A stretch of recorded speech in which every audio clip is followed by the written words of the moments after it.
ሰላም ይብዛላችሁ። ቄስ ኃይሉ ዘሪሁን ነኝ። ዛሬ ደግሞ እስቲ ሐዋርያት ቤተክርስቲያን እያለሁ አንድ ነገር እየሰማሁ ያደኩ ሰው ነኝ። ኢየሱስ ክርስቶስ እግዚአብሔር አብ ነው። ዛሬም ሶሻል ሚዲያ ላይ በእያንዳንዱ እንትናቸው ላይ ምንድን ነው የሚሰብኩት? ኢየሱስ አብ ነው። መጽሐፍ ቅዱስ ምን ይላል? ኢየሱስ አብ ነው ይለናል ወይስ የእግዚአብሔር ልጅ ነው ይለናል? ከቃሉ እንመልከት። ቃሉ ዳኛችን ስለሆነ ሐዋርያት ሥራ ምዕራፍ 9 ቁጥር 3 ጀምሬ ላንብብ።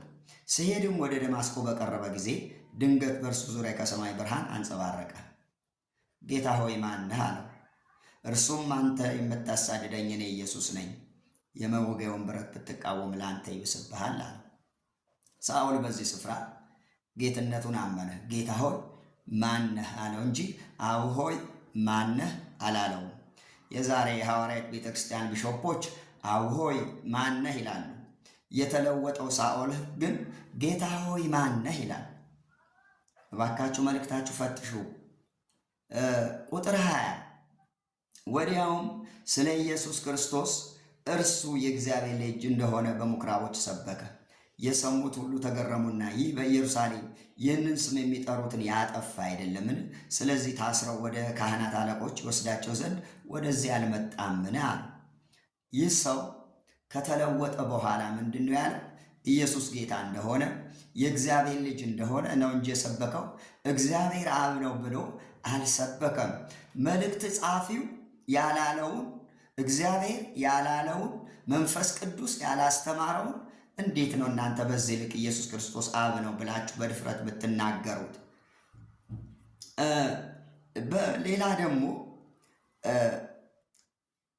ሁለተኛ ቆሮንቶስ ምዕራፍ 1 ቁጥር 19 ላይ እንዲህ ይላል፣ በእኛ ማለት በእኔና በስልዋኖስ በጢሞቴዎስም በመካከላችሁ የተሰበከ የእግዚአብሔር ልጅ ኢየሱስ ክርስቶስ አዎንና አይደለም አልነበረም፣ ነገር ግን በእርሱ አዎን ሆነዋል። ክብር ለእግዚአብሔር ይሁን።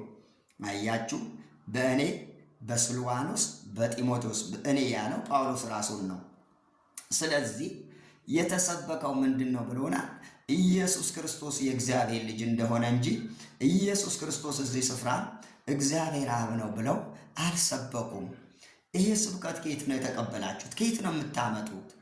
ለምንድን ነው ህዝቡን የምታደነጋግሩት? ለምንድን ነው እግዚአብሔር ያላለው የምትሉት?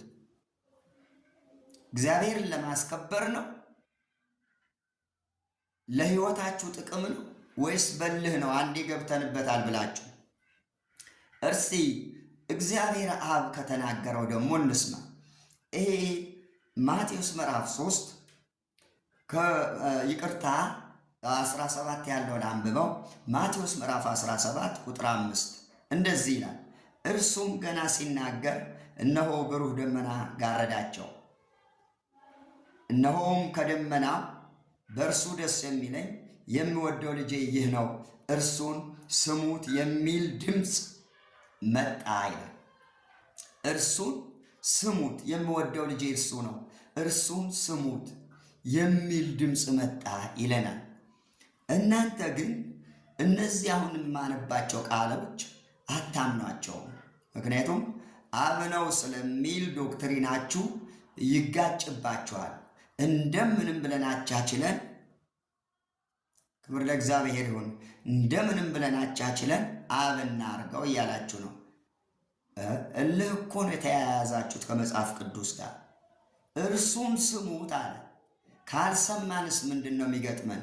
በዘዳግም 18 ላይ ቁጥር 15 ጀምሮ በተጻፈው መሰረት እግዚአብሔር ኢየሱስ ክርስቶስ ልጁ ሲመጣ የማይሰማው ሰው እኔ ይበቀልለታለሁ አለ። እግዚአብሔር ነው የሚበቀላችሁ። እግዚአብሔር የበቀል አምላክ ነው። ኢየሱስ ክርስቶስ የእግዚአብሔር ልጅ ነው ብሎ የማያምን ሰው እግዚአብሔር እንደሚበቀለው መጽሐፍ ቅዱስ ይነግረናል። ክብር ለጌታ ይሁን። ስለዚህ ውድ ወገኖቼ ቃሉ የሚለው ትተን የእኛን ስሜትና የእኛን ሐሳብ ዕድሜያችን ለማስረዘም ባንጥር ጥሩ ነው። በትውልዱም ላይ ባንጫወት ጥሩ ነው። መጽሐፍ ቅዱስ ከሚለው ውጪ ማስተማር ራሱ እኮ ወደ ውርደት ነው እንጂ የሚወስደን ወደ ክብር አይወስደንም። ኢየሱስ ክርስቶስ የእግዚአብሔር ልጅ እንጂ እግዚአብሔር አብ አይደለም። አንድም ቦታ ላይ ኢየሱስ ክርስቶስ አብ ነው የሚል መልእክት ወይም ማስረጃ ልትሰጡኝ አትችሉም። እኔ ግን በጣም ብዙ ማስረጃ ልሰጣችሁ እችላለሁ። ማቴዎስ 16 ቁጥር 15 አካባቢ ሰዎች የሰውን ልጅ ማን ይሉታል ብሎ ጌታችን ኢየሱስ ክርስቶስ በጠየቀ ጊዜ ጴጥሮስ የመለሰውን ልጨምር፣ እናንተስ እኔ ማን እንደሆንኩ ትላላችሁ አላቸው።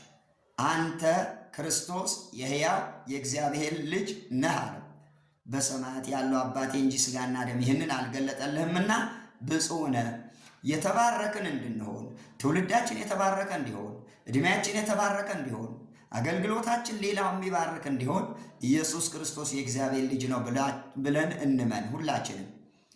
ከዛ ካለፈ ግን በልህ እየሄድን ነው ማለት ነው። ተባረኩ።